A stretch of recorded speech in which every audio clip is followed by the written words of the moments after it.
good? You ready? I am good. I'm gonna lay on you. You're gonna lay on me? Welcome back, Gothamites. If you're new here, I'm London, aka History of the Batman. Hey guys, my name's Adam. I don't really do this YouTube stuff, but I'm here with my wife today. We are starting a new series on the channel, which is kind of cool. The series is called Out of Universe Experience. This series, we are going to talk about two characters, one being Batman, or a Batman family character, and another character that is out of the DC Comics universe. It could be Marvel, it could be some other fictional universe, and we will not only talk about them if they battled, but also just their characteristics and how they function within their own personal universes. For this video, we will be talking about Batman, and Adam will be representing Goku from the Dragon Ball universe. If Batman and Goku did have to go at it, I will give you as many examples from comic books, so actual source material that would show what maybe he would use to go up against a very powerful being like Goku. But before we do all that, we'll talk about their origins and their abilities and kind of their place within their respective universes. Because we'll be honest, just putting them together in a fight, I think putting anybody just together in a versus video, right, it's a little boring. You want to get more in depth and compare. Exactly. You don't, I'm not going to be the one saying, well, it's because Batman's awesome. Like, no, you know me.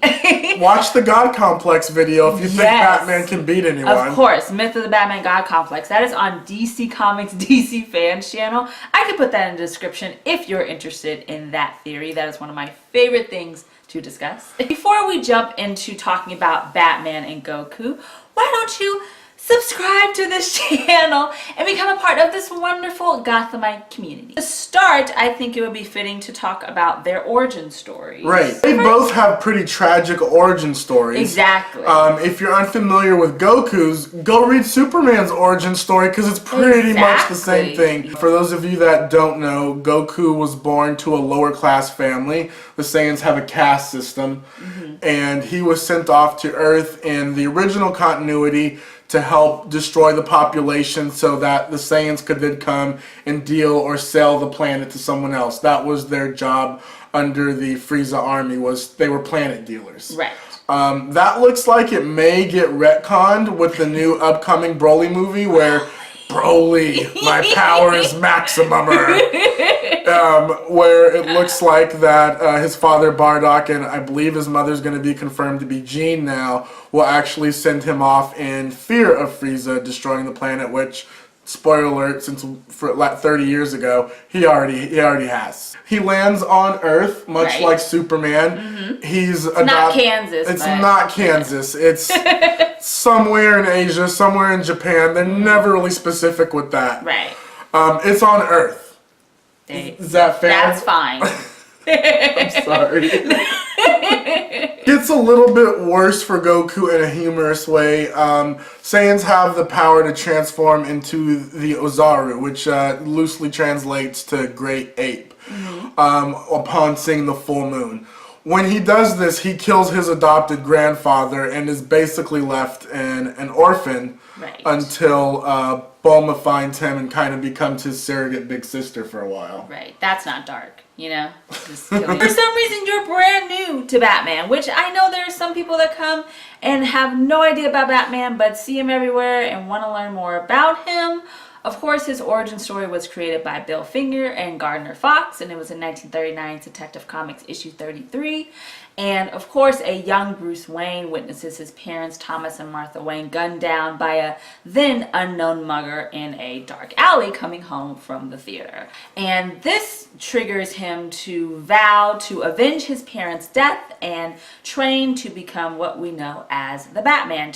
I think we've seen that almost too many times, like Spider-Man. Right, which is kind of why I was glad Spider-Man Homecoming didn't have an origin story. Because we know. We all know Uncle Ben dies. We all know Batman's parents dies. We all know Krypton blows up. Exactly. We don't need to rehash that in detail every single time. Even though the show Krypton isn't that bad. It comes on Sci-Fi Channel. Oh, it comes on Sci-Fi. Yeah, so it's not on like CW or Fox. But Teen Titans, if you haven't seen it yet, is on the streaming service. Right, Titans. I hate to say this, but I was expecting to be disappointed. I'm just being honest. I think it turned out great. I enjoyed the first episode. It comes out every Friday. It's a weekly show. There's going to be 12 episodes in the first season. It already got renewed for a second season, which is awesome. But if you do have the DC Universe streaming service, and if you don't, you should check it out and get it. And if you want to know if it's even worth it, I did a whole review for the DC Universe service because I got to check it out for over a month before it came out. So, of course, I'll put that in the description because you know how I do. Anything I mention is in the description. Even this t-shirt that I'm wearing is from Hot Topic. Thank you, Hot Topic. Someone made me this one. But this beanie you can get at Hot Topic. Yeah. So I will try to link all of our clothing. The Goku I'm interpreting is the one that comes from the Japanese dub, the English subs, yes, obviously. That is important to I note. don't speak Japanese yet, but I'm gonna try. He's learning slowly. I'm starting to learn. You can call me Adam Chan for this video if you really want to. The reason I'm bringing that up is, for the most part, I only have one interpretation of Goku to go by. Mm-hmm. He's pretty much had one continuity, excluding most of the movies. Right. And GT, which we don't even want to talk about that. We're just going to pretend like that never happened. But so you know how I say, with history... It's history, but it's not in continuity. But, I mean, without getting into his abilities into too much detail, right. Come on, guys. Super Saiyan Blue wrecks Super Saiyan 4, even if for aesthetics alone. Fight me. Talk about their abilities. So you can kind of specify which Goku you're referencing and the abilities that particular Goku has. And then I'll talk about Batman's abilities. So when we talk about a little bit later the battle, I suppose, then you'll know what abilities each one has. So I'm going to start all the way back with feats from Dragon Ball. When he's first discovered by Bulma, living alone, he's basically some type of animal child rearing himself. He's never had a bath before. When he first meets Bulma, she's driving a motorcycle. I don't know if you remember that. The one with the little capsule over it. He thinks it's a monster because he's never seen anything like it before, so he tries to fight it. Bulma, terrified, jumps out of the motorcycle and lights him up with what looks like a Mag 10. And he basically just says, ow, what the hell? Yeah, pretty much. So, and then we see that power evolve under Master Roshi, and then eventually under Kami-sama, and then that's pretty much where we go through with the Saiyan saga. If we're comparing just really quick Superman, I think their equality being Goku's and Superman's tops out around the Saiyan saga. Goku's speed abilities with the Kaioken and him and Vegeta's ability to planet bust at that point, I think is beyond most current adaptations of Superman post-crisis. Of course, if you do post-crisis. If we do pre-crisis, he'll sneeze the entire solar system away. Well, that's boring. Who wants to do that? It's either pre-crisis or Grant Morrison All-Star Superman. Like, both of those are probably, at this point, the most powerful. Which coincidentally, All-Star Superman is my favorite adaptation of Superman. And God, I hope there's a follow-up to that one day. It's not going to happen. I don't think so. but one can dream. One can dream. Of course. So Goku, in addition to his abilities of being extremely durable, like Superman, he has super speed. He has my favorite superpower that I like, which is instant transmission, because I would take my beautiful wife to places that we couldn't normally fly to or stay for a week. Like, wouldn't you love to just have lunch under the Eiffel Tower and then just, bam, you're right back home? And then, of course, he has his ki-based attacks. That's like the Kamehameha, the Destructo Discs, the Solar Flare. He's able to increase the powers of those techniques through transformations, though. Goku, I will admit, as a Dragon Ball super fan, is the biggest Mary Sue, or I won't use the A word, he is the butt puller. He is the best at pulling things out of his butt. And so he takes the Super Saiyan transformation, the first one, which is about a 50 times power increase over what he had as a non-Super Saiyan. The official manga says his power level around there is about 150 million. After that, another Team 4-star reference, Vegeta says, "Stop asking me my power level, no one cares anymore."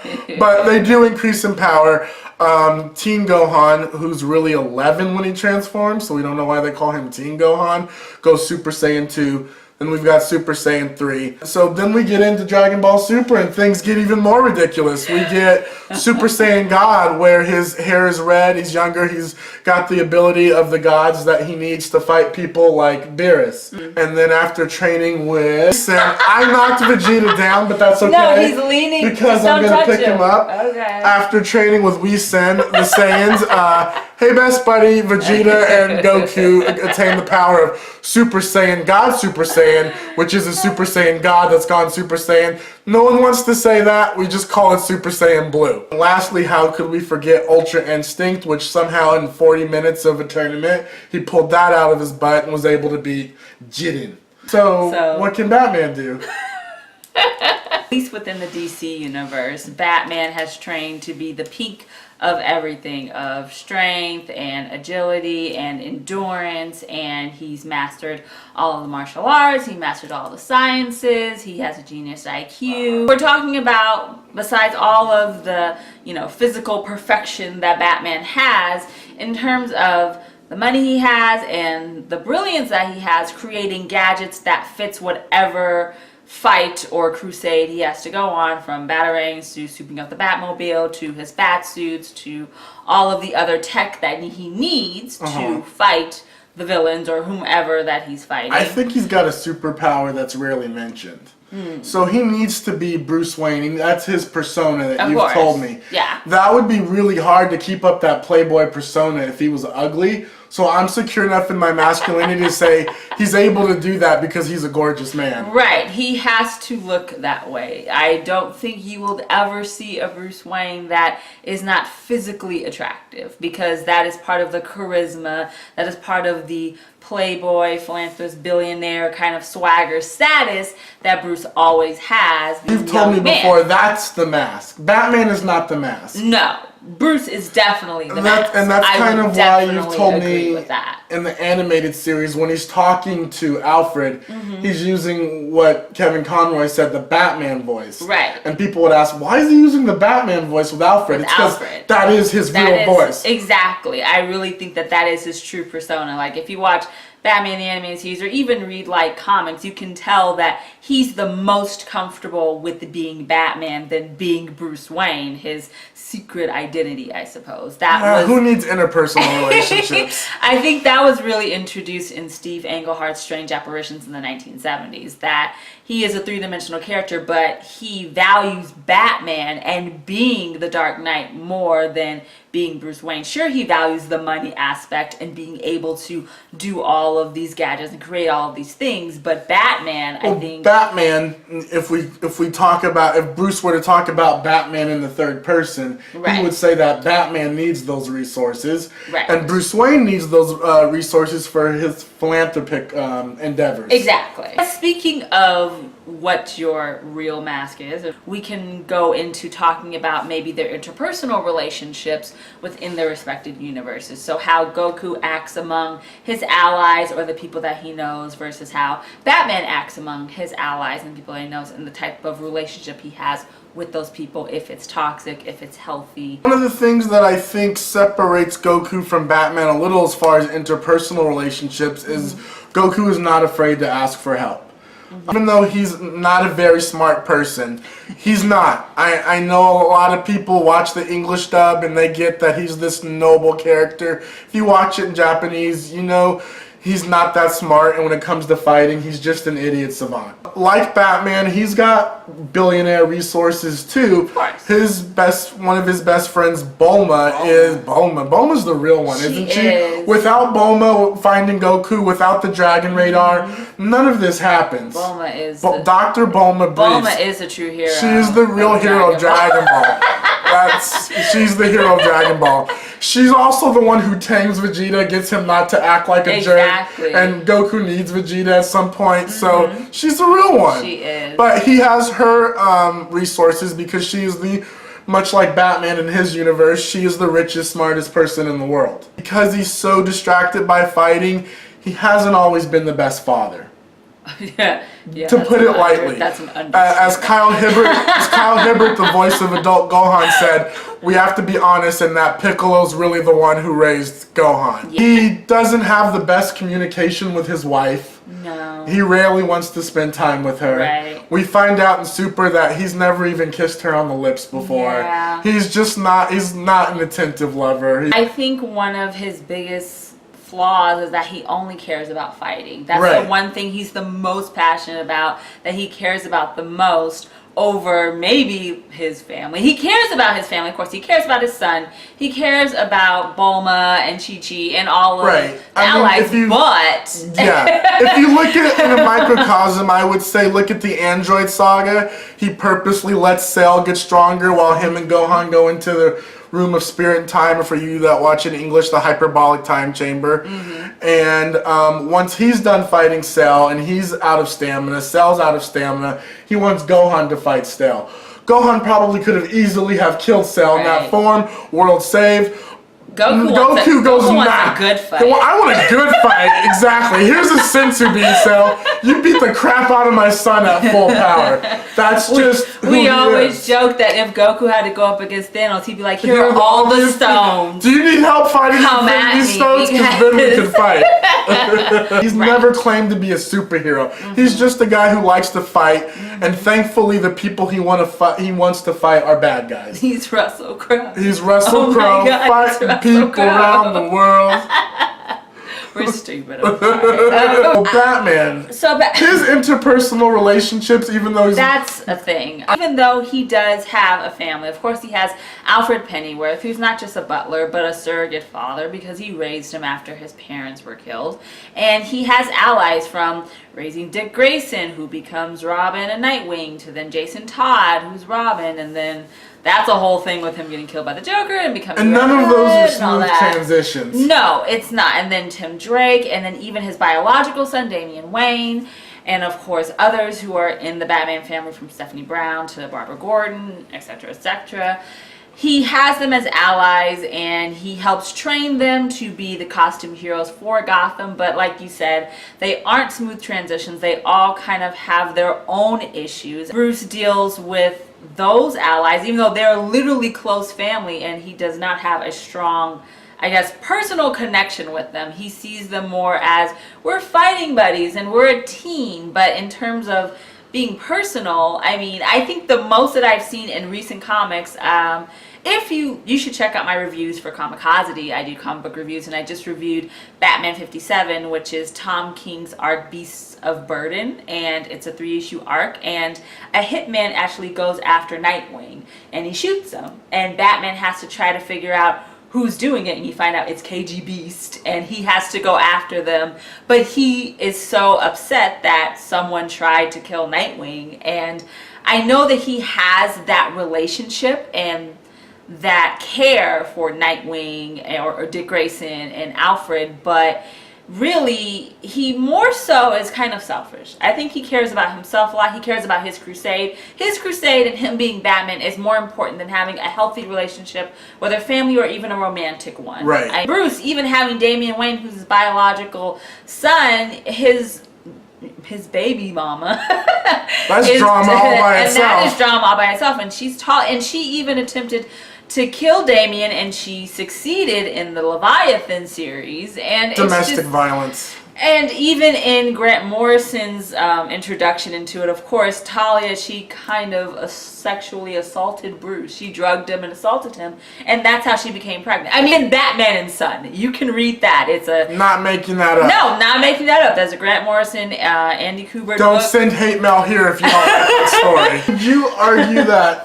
being a part of the Bat family, and I don't just mean being in his outer circle, I mean actually being a costume vigilante with him, is toxic and maybe irresponsible of him to put literal children in that place sometimes. Of course. I mean, I talked about this in my Is Batman a Good Role Model also video, linked. which I will put linked in. This is an awful analogy because the two characters are nothing alike except maybe in this one way.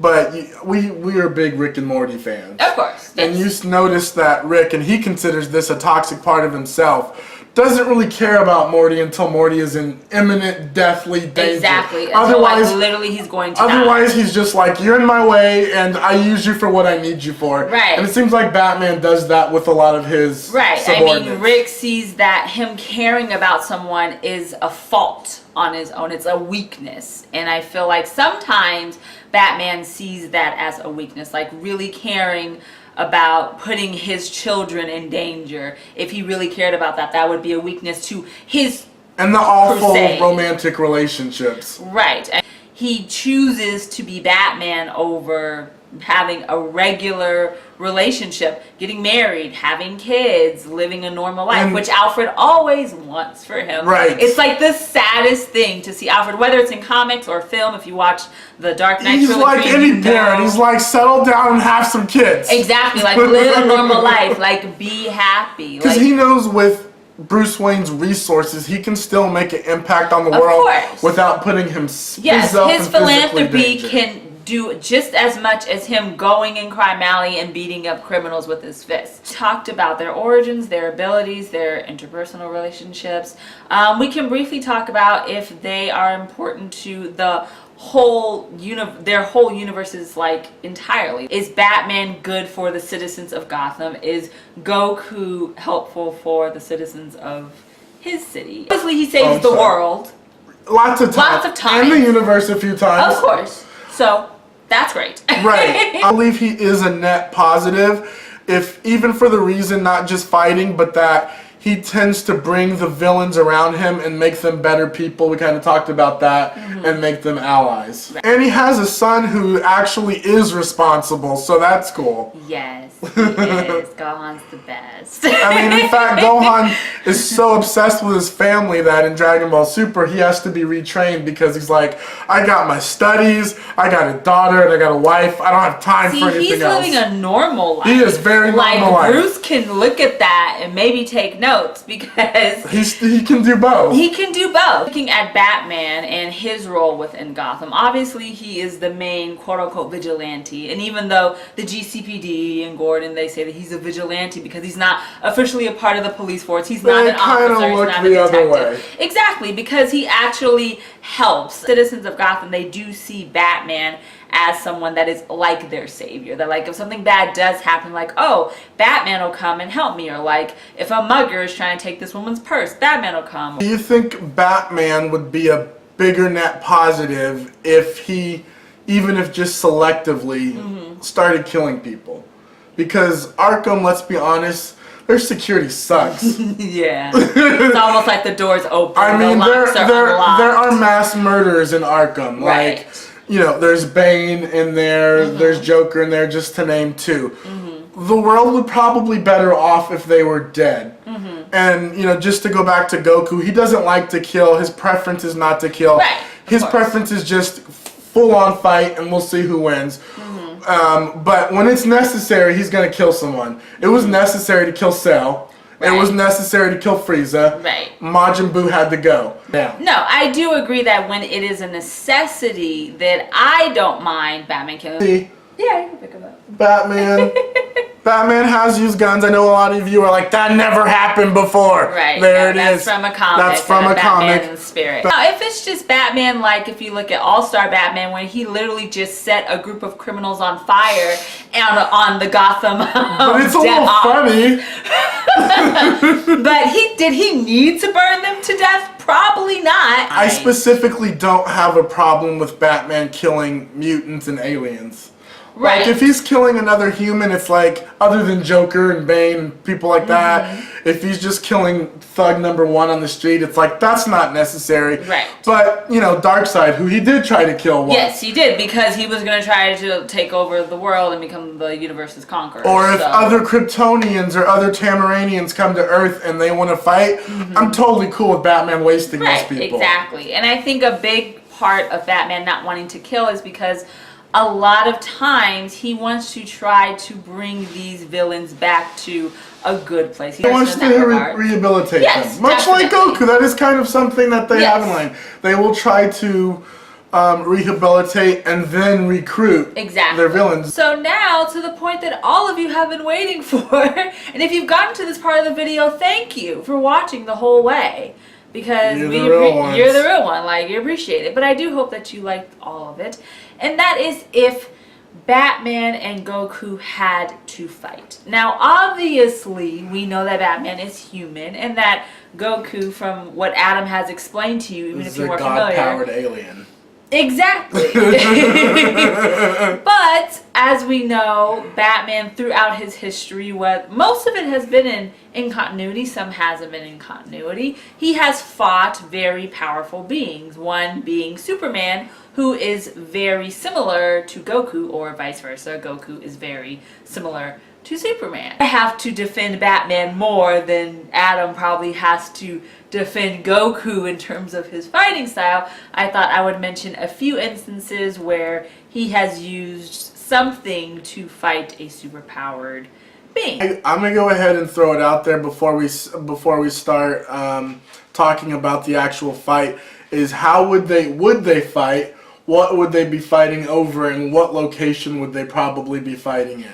Well, I would figure if Batman and Goku do fight, it's usually when Batman does fight, it's because someone is going into his territory. He's going into his city, and he sees them as a threat. If you want to reference even Ben Affleck's thought process in Batman v Superman, he thinks that Superman is a threat and that he has to be taken down. I would figure that he would see Goku, which is similar to Superman, this very powerful alien, and he knows that he's a very strong being and maybe isn't sure whether he's good or evil, that he has to be taken down to protect Gotham. That is, I would assume, the biggest, the most common scenario if we had to put one in this fight. Goku, again, not the smartest person in the world, probably hears about, if we're setting this up as a fan fiction, probably hears about someone really, really strong in another universe after the Universal Tournament, let's say, and he goes, I need to meet this warrior and fight him at full strength, because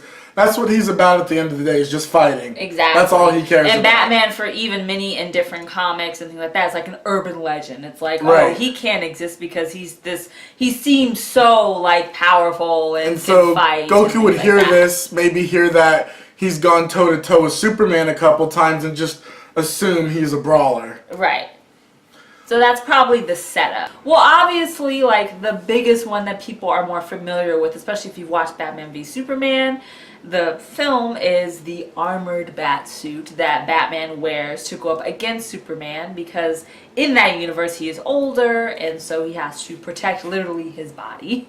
But there are other suits in different comics that Batman has worn. Like, for instance, of course, Grant Morrison is everyone's eccentric uncle that, like, he's cool. We've met him in real life a couple times. I have sat and talked with him. And he's always in a specific mood. He is. He's great. His mind is like it's crazy. When he was writing the arc Bruce Wayne, The Road Home, which is right after he was killed in Final Crisis, and then he has to travel that's when through he becomes time. Like Pirate Batman. Yeah, he has to travel through time to get back to current Gotham City. In the first issue, he wears this suit that's called the Insider suit. Okay. And literally, he can do heat vision. He can tap into the Speed Force, has like super strength, and he has all of these crazy abilities. Bulma, if he can't find one, Goku would probably ask Bulma to build him one so he can have a good fight. Exactly. But he has flight, and so that is one thing that Batman could use if he had to go up against Goku. But what I thought about, and maybe, I mean, you have more detail about this, but isn't Ultra Instinct, like that form, can it like fizzle if he uses it to an extent, or because I remember some form, it was like it kind of went away after he used it. The first two times, I just don't remember which one that was. So he used mastered Ultra Instinct and was able to hold the form for a pretty long time until after he beat Jiren, and then he had, as we called it, the limit breaking power of the gods leaving him. Right. And so that was where he lost almost all of his stamina. So the only reason why I asked about power like fizzling out is because the only drawback with the Insider suit is that it kind of dies out, and like you have to wait a certain amount of time for it to come back to full power. Okay. That was his choice. If that was Batman's choice to use the insider suit so he could have all of those abilities, it would only be a certain time that he could use it and try to defeat Goku. I always talk about Batman with contingency plans. Yes, the best contingency plan Batman can do in this instance is create a sushi and ramen buffet. That's how you stop Goku. If you aren't familiar with Batman and contingency plans, you know that he has a plan for everything. And the biggest, I guess, the most well-known is in Mark Waid and Howard Porter's JLA Tower of Babel, where Batman has made a contingency plan against the entire Justice League. Ra's al Ghul gets its hands on him and takes out the Justice League so he can try to take out the population of the Earth. He didn't use the insider suit. He could use it's called a Justice Buster. So if you're thinking of Hulk Buster, same thing. It's along that It's along that line. And you see that in Scott Snyder and Greg Capullo's Batman Endgame, and that's when Joker has given the Justice League, besides Batman, this kind of Joker toxin. Okay. And Batman has to fight against everyone. Superman, Wonder Woman, Flash, Green Lantern, all the hits. And he literally has the ultimate underdog, always. Always. And so he has this Justice Buster that can literally fight all of them. During the first tournament, when Universe 7 fought Universe 6, he was the big robot, the Metal Man that could breathe fire. Yes, I remember so let's say they're on the same level of that. Sure. Extremely durable, extremely strong. Vegeta had to go up to Super Saiyan 2 and use the Final Flash to get him out, which is his strongest attack. Right, yes. To get him out of the ring. So, based on your description, I think that's going to take a little, if not a lot more effort than that initial suit. Of course, there's the more current Mobius chair, which is where Batman becomes the god of knowledge. And that idea was actually created by Jack Kirby, because King Kirby. And in that chair, which he uses during the Darkseid War, he has, of course, he knows all of the knowledge of the world, but he also can do interstellar transportation. Oh, so he's Whis. Yeah, I mean that probably is like one of the times he's the most powerful Batman is in that chair. Which, so I would say out of those, that's probably the most current and most powerful he's been in regular continuity, I suppose. With the knowledge, obviously Goku's going to be outclassed. Right. There's not even a contest. But one of the things Goku can do, and I've only seen it as it works for the plot, is he's a telepath.